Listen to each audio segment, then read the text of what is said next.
Good morning, ladies and gents. Here's the plan for today. It's a beautiful Monday morning. It snowed out last night again.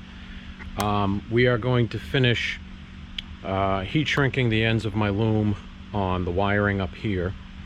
Then we're going to go and run my fuel line, or my fuel power, which is already underneath the car. We're just going to run it and secure it to where we need to get to the back, and then do my about 6 inches of fuel line to go from the sender to the hard line.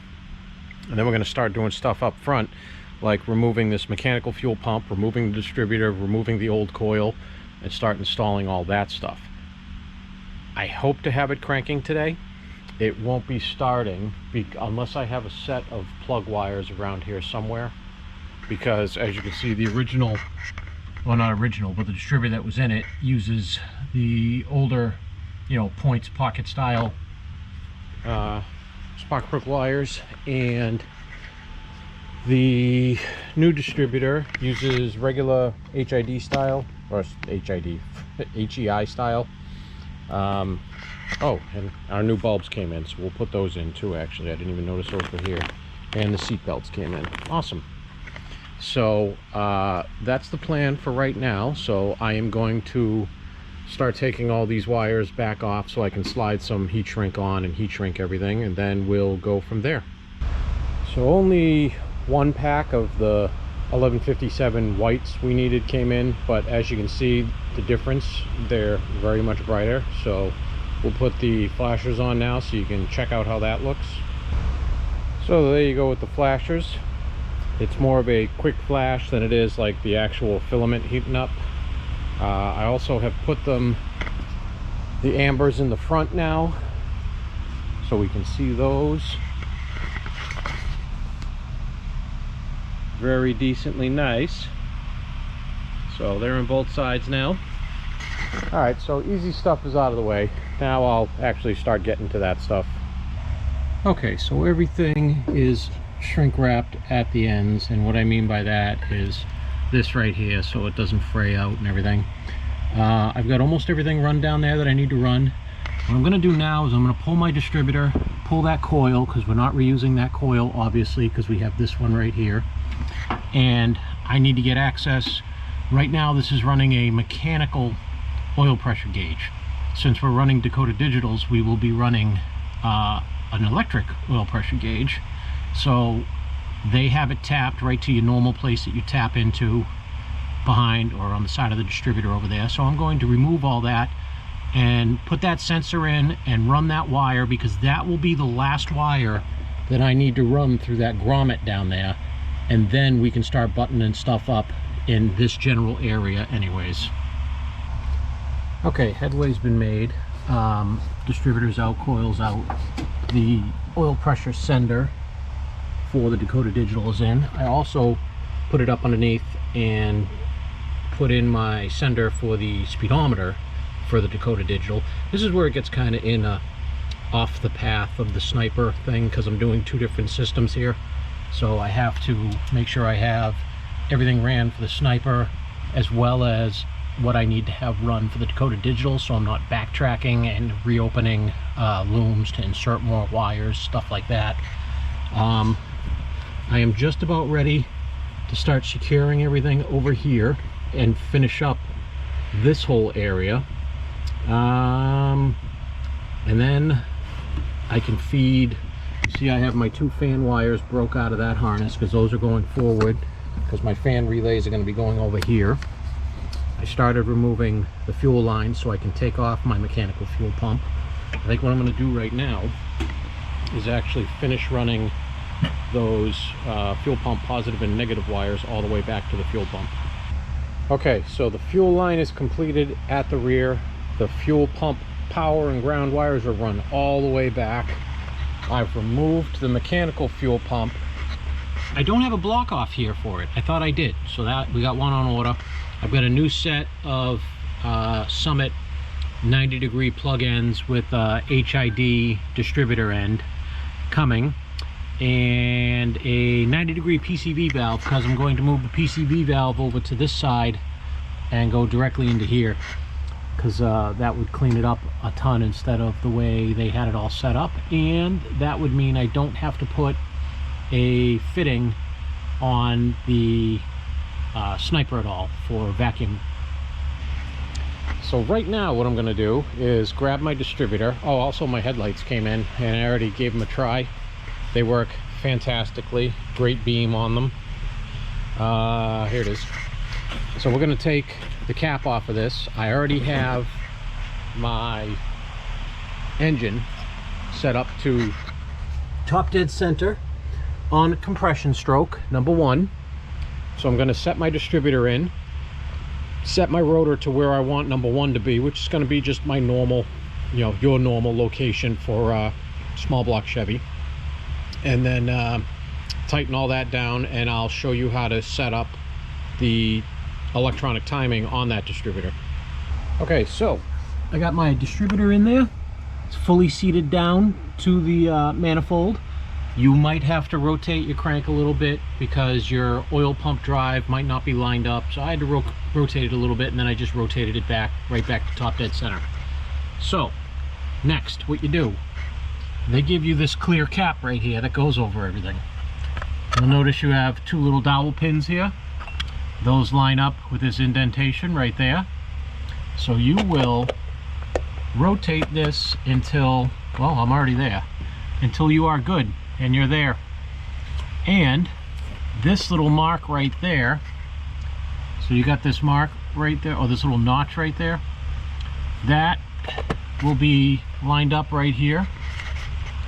And you can put, if you need to, you can put a mark on the distributor base with a marker. That is going to be your #1 spark plug location. So I'm going to put my hold down back on here and tighten this up and figure out what I can do next. That is that.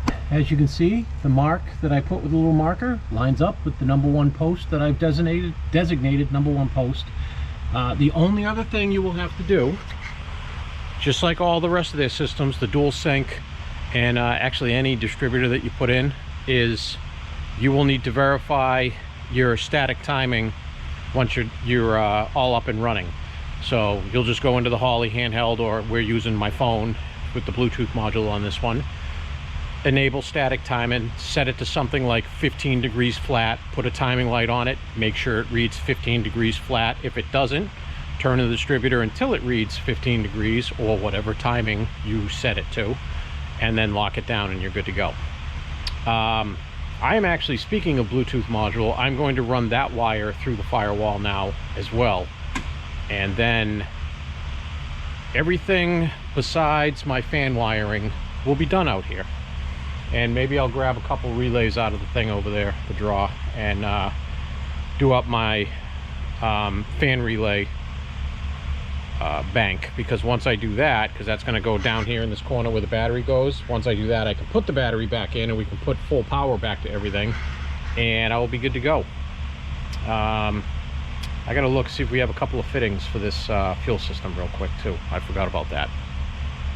Okay, I've got temporary power hooked up just so I can verify everything before I start buttoning everything up all the way home. I've got the LEDs that should be lit right now. The one on the HyperSpark would be green if the engine was running. So we have the 3 LEDs here. What we've got is, this is main power powertrain. This is fuel pump, which that is green when it primed, and it did prime, so I don't have the line hooked up. And the center one would be the fans if we were using them, but we're not using the fans, unfortunately. But the Bluetooth module is hooked up, and we are reading. So we'll get in here. I'll give it some throttle so you can watch. Where's the TPS? There it is, TPS. Yep. We got our battery voltage. It is about 85 degrees in here. It's hot as balls. This is pegged because I don't have the wideband hooked up to it, but we're good. And there's my Bluetooth module with the blue light on it. I believe once I pull this center console to mount my Dakota Digital, so this Dakota Digital is a two-piece unit. It's got your tack and speedo up here, and all your other gauges go to your factory location, so pretty cool. But I believe I'm going to mount that Bluetooth module somewhere under here, so it's central in the car. And there's plenty, you know, there's plenty to hide it up there. And I've got my other two wires ran all the way up here, these 3 ways for my oil pressure and my vehicle speed sensor. So good. So everything works. I am happy with that. So I am going to start buttoning up small stuff here and there. Actually, what I'm going to do is that green wire I'm going to attach to my trigger wire for the air conditioning, which will give it the idle upkick when the AC comes on, because all of that stuff is right under here. I'm also going to cut back this mechanical oil pressure tubing and just get rid of that altogether, since, you know, everything's going to be on a CAN bus now through the Dakota Digital. Okay, so if you are using a Sniper, a Terminator, not sure on the Dominator because we really don't use Dominators on anything we build, but I'm gonna assume it's the same. Actually, it's a Dominator. You usually don't have AC in your race car. So we'll do Sniper, Terminator.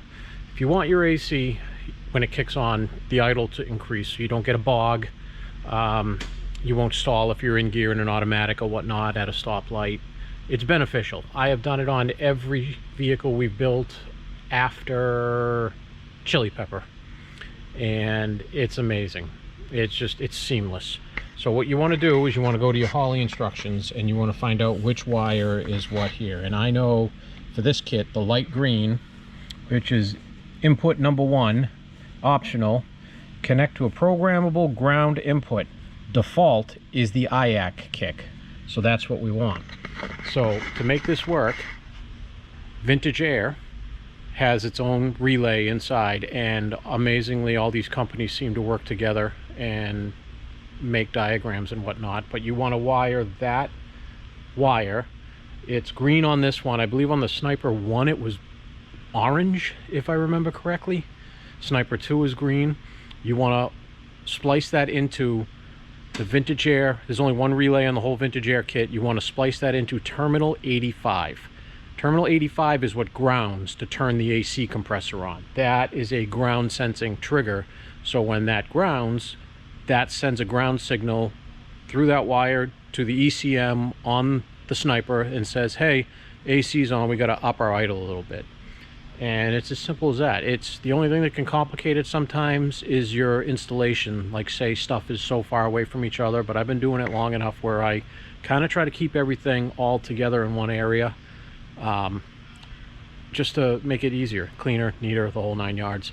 As you could see with all the wiring that I ripped out of this thing and redid just to make it nice and neat and correct and clean. So I'm going to hook that up to that terminal 85 right now. And what time is it? Might almost be time for me to go. I gotta go grocery shopping, so I'm leaving a little early today. But let me go hook that up and then we'll see what I can do after that. So I've decided for the end of the day, I'm just gonna put together one of my patent pending, free for everybody on the internet, 3-bank or 3-relay bank high-low cooling fan setups. Because then I can put this in tomorrow and start wiring my cooling fans and get the battery back in the car. Okay, fan relays are in there. I've just got to do some wiring for power, ground, and outputs out to the fans and stuff, and re-hook up my AC trigger for the high-speed fans, and we're good to go. But it's time for me to go home today. So that's some cooking to do for the rest of the week, so I have food, and you know, dogs always are happy to see me and stuff. So I will see you all tomorrow. Well, good morning everybody. It's the next day. I think for today's project what we're going to work on is finalizing my fan wiring and getting all my other main wiring, which is the main power and ground for the PDM, my powers and grounds for the Vintage Air, my AC turn on for the Vintage Air, and then this is also part of the AC turn on. I gotta remove this wire, and then getting my power hooked to the main stud down here, which gives power to the body of the vehicle, and then we will put our new HID headlights in, and then we'll see where we can go from there. It's going to be a fairly easy day. I will extend my 2 fan trigger wires all the way through as well. Not looking to kill myself today, just looking to get some good stuff done. And if we have time, I will take the seats out of this and start stripping the interior in preparation for the new seat belts. The customer is actually going to get the seats recovered while they're out, and heat matting the floor to get rid of all the heat issues he's getting from the exhaust and transmission tunnel and whatnot. So let me get going on this wiring and figure out what my runs are going to be, and then I'll be back. Okay, so I jumped around a little bit. I am currently doing my fan wiring and looming everything all nice and neat and correctly. I got my HID headlights in. I'll show you guys those in a minute. They're fantastic. They're gonna have a really good light pattern. And I'm about to finish run this cooling fan wiring up into the battery area to my relays, so I can finish those off into the relays. Then I can test everything with the power probe and make sure everything's working correctly. Alright, so first I'll show you how the headlights work. I'll give you a little high-low beam action, and then I got to test my fan wiring just to make sure I've got all that stuff correct. So, headlights.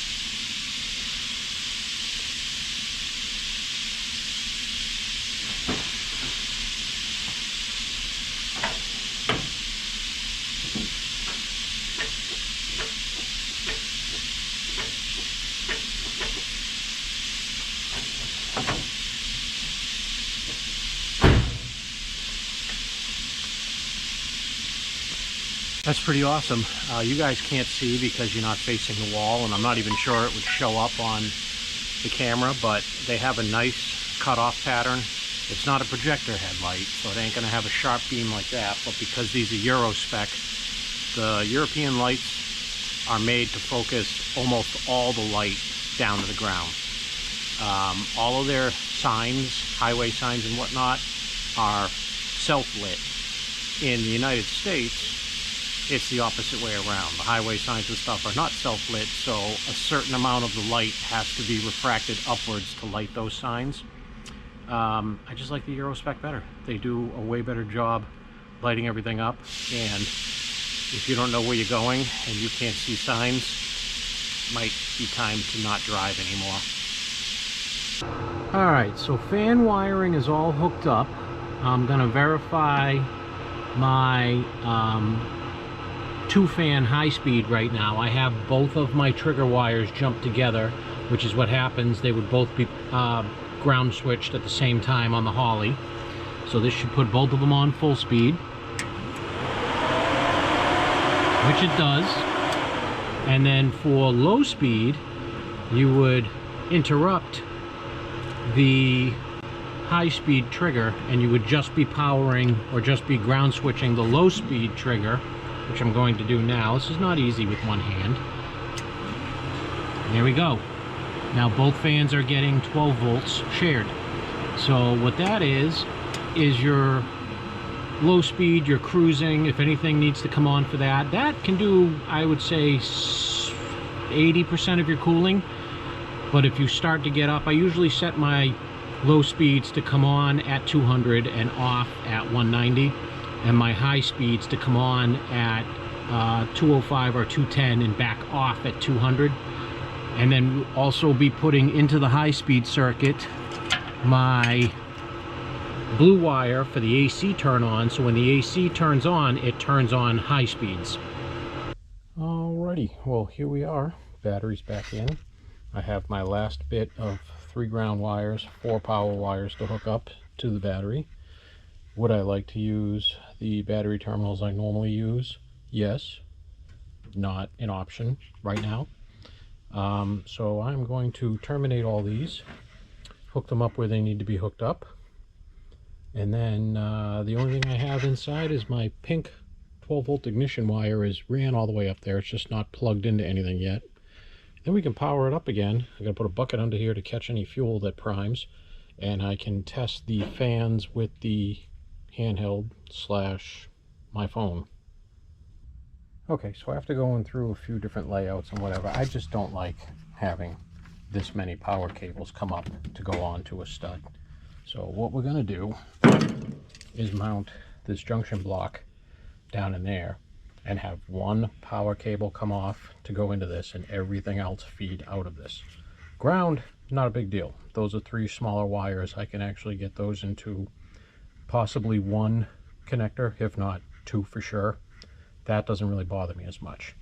But all those power wires up there, that's just going to be a jumbled mess, and it's not something I like. I feel that's much better. Just 2 main cables coming off, going down 2 junction blocks to split the power off from there. That is much better. So I think I am done out here. Unfortunately, we can't start it because I don't have my fuel line fittings. I don't have my fuel pump block off. Don't have spark plug wires. All that stuff is coming. Should be here either later today or tomorrow. But what I am going to do is hook up my ignition power inside, put a bucket underneath to catch the fuel when it fuel primes, and go through the fan settings with my phone and make sure they command on and off when I want them to. Okay, I got a hose going to a bucket down there to catch any fuel that comes out with the prime. I've got my charger on the thing. Let's key it on. We should hear everything come to life, and we should get a fuel prime. Yep, there's the fuel prime. All right, here's all my lights, all that stuff's on. Let's go into the app. So this should connect up after I hit reconnect because I've already been connected once. Oh, we're already connected. Okay. So that's good. So let's see, tune. So this is basically laid out the exact same way that the handheld is, only you're on your phone now. I believe it was in basic. Nope, that's Spark. Fuel, idle, basic IO. That's where your fan stuff should be. Yep. All right, so fan temperature 1. It is about 70 degrees in here, so fan temperature, first we have to take this one down. So we'll do this down to 30. We'll do this to 60. Should kick the fan on. No, it's below 60 in here. Oh, I have to save. There we go. There's low speed. So low speed is working. Now fan number 2, we'll do low temp down to 30. We'll do this down to 60. Oop, that was 6. I will say using your phone is a lot better. If you've ever used the handhelds, it's just clunky. You end up trying to do like I just did, 60, and you get 600 and whatnot. Now high speed should come on when I save this. There we go. So we are good with the fans. In case you were curious, these are my fan settings I use. We use a 195 thermostat and everything. Unless we're, oh, so this has, no, we're on the 195 thermostat. Oh yeah, we're not on an LS style. I forgot we haven't done a front runner in a small block Chevy in forever. Because the ones in the LS, the thermostat is part of it, and they give you a 180 degree thermostat. So we've got a 195 in this intake manifold. So I have it set to low speed, come on at 200 and turn back off at 190. And if it needs it, because temps are rising, high speed comes on at 205 and turns back off at 200. And like I said earlier, because of the trinary switch, anytime the air conditioner is on, it triggers the high-speed fan, which will turn high speeds on and off with AC pressure when it's needed. Well, that was it for tonight. I got everything wired in the front. We are done up here, besides the fuel line plumbing. And tomorrow I'm going to start taking the interior out. So I will see you guys tomorrow. Good morning, everybody. So I just got done welding in my O2 sensor bung, which I believe is the last thing I needed to do underneath, so I got that done first. I'm gonna throw some corrosion inhibitor on that and put in the O2 sensor and tie that wiring up. Then we're gonna put the car down and we're gonna start taking the interior apart. So we run into a snag with the Dakota Digitals.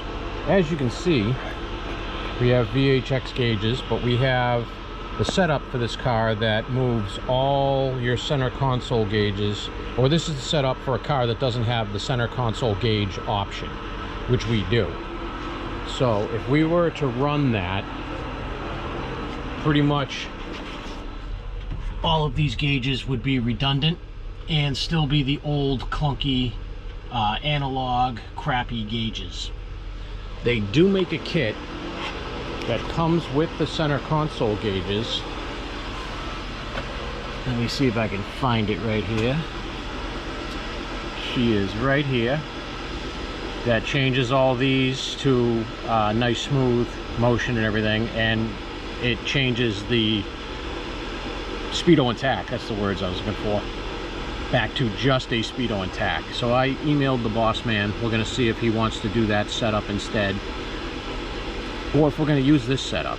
It's just, I kind of like the factory style setup, and if your car has factory center console gauges, I mean, that's cool, and you should probably keep them. So hopefully we can get that kit in. Okay, the seats are out. I'm going to take out this center console now, and then I can start pulling this rug out. I believe I'm going to be able to, well, I know I'm going to be able to pull the whole front section of the rug out because this is a two-piece rug in an older vehicle. I think this rear section, I believe I can undo my seat belts, since those are also getting replaced, and roll this carpet back, and I will be heat matting from basically here forward, because they're getting all the heat from the exhaust and the transmission through the tunnel there. And then we will put the rug back in anyways, because like I said, the seats are going out to be recovered. I'm gonna go look at these seat belts and make sure these are correct as well, because I didn't check that bag yet. Okay, that is good. These are all correct. I had to make sure I didn't see if these were actual retractor style, because there's a few different styles that came in these vehicles, in these older Camaros, but this is all good, so this can all go in. And this is yet another reason why I love this underhood light that I bought, because the clamps can go on the drip rail, and my entire interior is now lit. I was over there working with my smaller lights, and I was like, why am I doing that when I have this light? Well, that's not ideal. So I got the seats out, we got the front half of the carpet out, and I could see some, you know, buffoonery up in there. This is like galvanized flashing. And we had a street sign that was doing something, I forget which way it went. It went one of these ways. It was horrible. And then they did a little bit of fiberglassing and some old, like really decrepit heat mat after. That's not something you want to find. That just threw a gigantic wrench into my plans too. So what we are going to do is get a new replacement transmission tunnel, cut this monstrosity, horrible thing out, weld it in, weld a new one in. Oh, also, so the boot was just kind of sitting there, wasn't actually screwed into anything. So this guy's complaint of I'm getting a lot of heat from the transmission tunnel area into the cab, well, yeah, you had a direct highway, 6 lanes, no stopping, all the heat was coming in here. So I am going to strip the rest of this interior out. We are going to, like I said, get the patch panel to fix that. We're going to get rid of all this old heat mat. Let me get a screwdriver here. Yeah, this is some, oh god, this is horrible. I'm gonna have to get on that with a wire wheel to get all this out of there, and then redo it with kill mat and DEI, and make this thing sealed again and heat proof. Holy crap. And this happens actually because somebody was super lazy and was doing a shifter, and so they cut all this so they could get the bolts to get the shifter out, mainly this bolt. And oh yeah, and this one that's over here too, so these 2 top ones. Here's the problem. This is a Muncie transmission in a 68 Camaro. Here's your procedure for pulling that shifter out the easy way, like super easy way, by yourself, on your back if you don't have a lift. You undo your clutch linkage, simple. You undo your 4 transmission bolts, you leave the bell housing up there, you undo your drive shaft, then a couple small wires for the reverse light switch. Take your transmission cross member off, pull the transmission off out on your shoulder. It weighs, I don't know, 75 pounds, if that.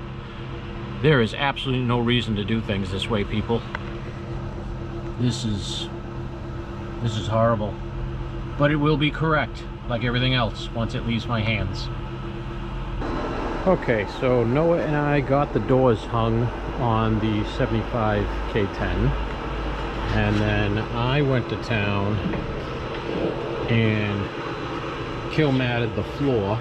Unfortunately, I ran out of kill mat, so we need another package so I can finish up to here.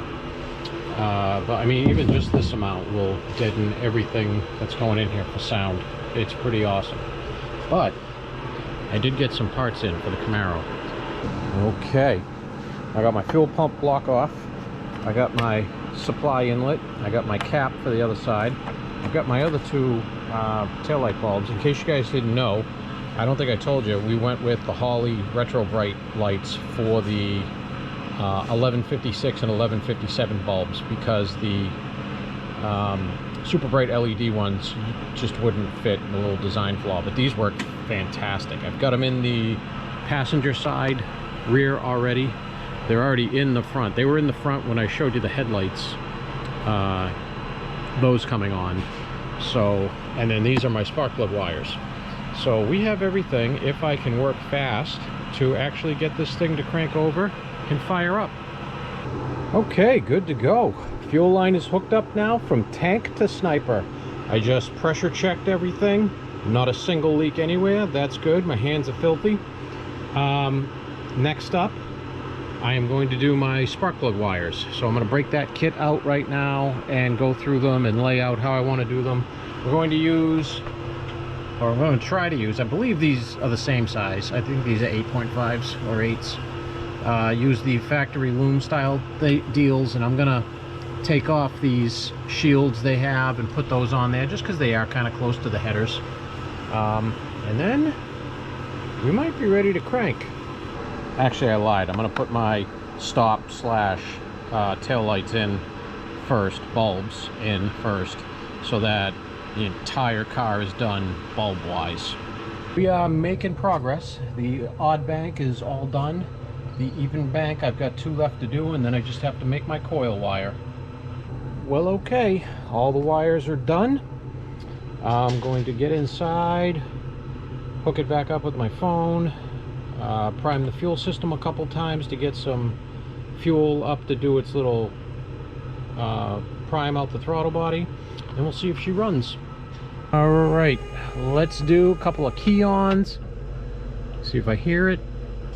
Oh, there's the little fuel purge. One more time. All right, we are in neutral. Let's reconnect. Let's reconnect. Come on, cancel. Let's try this again. All right, here we are. We're connected now. You can see now my air fuel sensor is way lower than it was. It was pegged at like 30 before because it wasn't plugged in. Well, let's see. Double check, make sure I'm in neutral.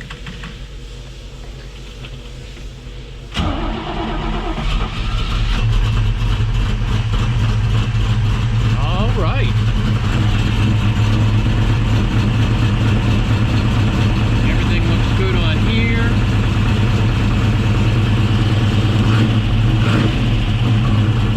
Throttle feels good.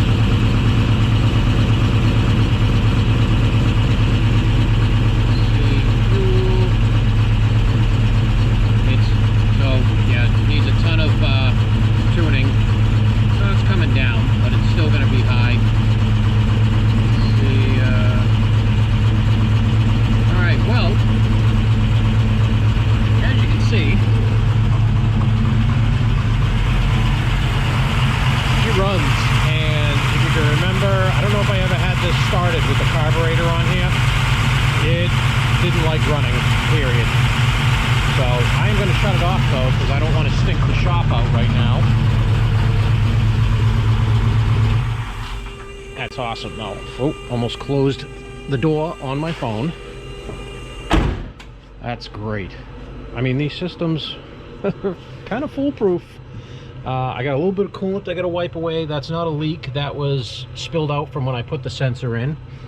We're warming up already. I got my new 90-degree purge valve, PCV valve in there to clean up all that, and I moved the breather over to this side. So basically right now, actually I'm going to put it up in the air, do a leak check, make sure nothing's leaking, and then I'm going to try to make some room to push this thing out so I can let it warm fully up and let the fan cycle and make sure the AC works and all that good stuff. But that is a moment you guys have been waiting for. Me too. It's always cool when these things fire right up, like no problem at all. Okay, I've made room so we can back out now. I've put the driver's seat back in so I can actually drive it. So we're going to pull this thing outside and we're going to watch the data on my phone and make sure everything works as it should. Let it get through a full warm-up cycle. Then I'll pull it back in and we can do a check, see if there's any leaks or anything. I also want to play around with the idle and see what we can do for a minimum idle, because this doesn't have a crazy cam in it. So I'm going to do whatever sounds the best and has the best drivability when coming down to a stop and whatnot, the AC on and all that kind of fun stuff. So let's make some noises out the exhaust pipes.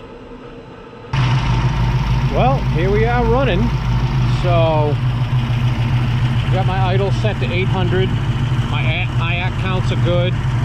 Temperature's good. I set my static timing to make sure that my distributor was dead on, and it is. It was off by about 2 degrees. Now it's dead on. It sounds great.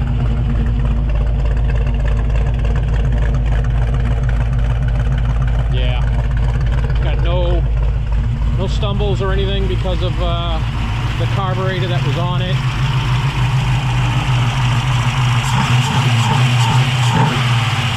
I don't want to rev it too high because I'm still bleeding the coolant system out. But yeah, I'm happy with it so far. Let's see if these IAC counts drop back down. You want between, I believe it's 2 and 10%.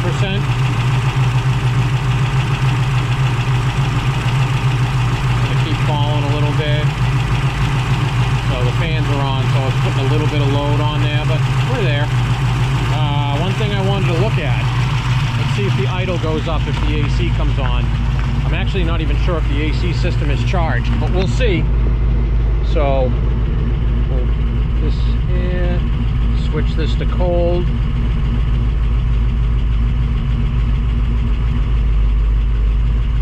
Oh, there we go. AC's on. And it didn't bog down. That's beautiful. So that's working as it should. Nice. So everything is good. You can see we're green there, which is good. And we're green on fuel pump and powertrain. Not on cooling fan, obviously, because I told you I couldn't use the cooling fan circuit of that. So yeah, I'm pretty happy with that. So now that I'm freezing my coyones off out here, because it is like 28 degrees, I'm going to pull it back in and we're going to be done for the night. Well, that's pretty good. IAC is between 2 and 10% where I want it. I actually had to back down the rear throttle plates a little bit. They were too far open, so no matter what you could do, you could back the idle screw out all the way and the idle was still higher than what it should have been. I don't know, some of them come like that, some of them don't. My high speeds, I cycled them in here, 205, they came on, cooled it right down to 200 and shut off. AC turn on switch is working perfectly. I did a couple of learn table reconfigures, so my comp is like 1%, so that's pretty awesome. Took it for a quick ride. It does drive awesome. Let me shut her down. There it is. So it drives great. I'm very happy with it. The drivability is amazing. I do wish he was doing the suspension now, because it definitely needs the suspension. It runs and drives smooth. The power band is awesome and smooth. Got a little bit of pinging. I have a feeling he's got crap gas in here and not 93. And these engines were higher compression anyways from the factory, so you should be running super no matter what. Other than that, we just have the interior stuff to take care of right now, which we're gonna get the parts ordered. I did find a transmission tunnel repair whole piece for it. Apparently this is very common. People try to do that. So we got a whole piece to repair that. And we'll get kicking some more stuff on the 75K10, I guess, tomorrow, because we're not going to start the 92 Chevy until something is 100% done and out of here. I don't need that many projects going on at once. It tends to make me a scatterbrain, but I gotta say I'm pretty happy with this thing. So I will update you as we go and we get some test drives in and get everything tuned in nicely. I'm gonna throw my laptop on it tomorrow and do a really good tune on it instead of just using the handheld / my phone. But I'm happy. This came out really nicely. Everything is working as it should perfectly. Oh, the Dakota Digitals. So we got the right ones ordered, or not the right ones. We got the other ones ordered that have the pod for the center console. He didn't realize when he ordered it that he ordered that kit, not the other kit. So that's all coming. So we can do that too as soon as that gets here. That's probably maybe the end of the week that'll be here. So that'll be a job for next week. But yeah, everything turned out great. Another fantastic Holly Sniper install. I'm getting too good at these things, apparently. I will talk to you guys later, because it's time to go home and have some food.